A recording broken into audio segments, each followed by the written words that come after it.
Ano yung mga naging work mo?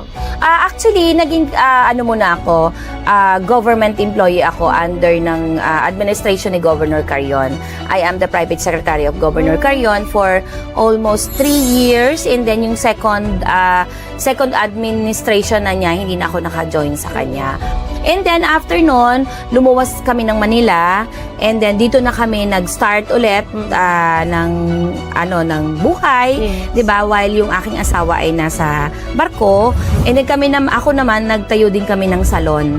So meron kaming salon ng kapatid ko, si Odette, doon sa kapatid ko. So siya yung partner ko talaga dati pa sa mga businesses na maliliit naman. And then online seller ako, kung ano-ano na lang yung, syempre umuso naman yun, yung mga bags, mga Ano-ano rin ang jewelry. tininda mo.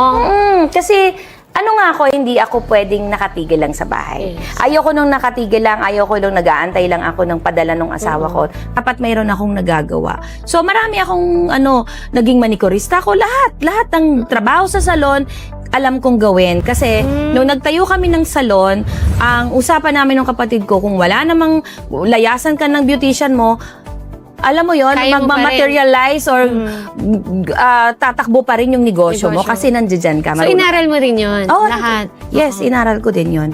So, kailangan lang talaga, lahat, wag mong sasabihin hindi mo kaya. Lahat kaya mo. Ganun.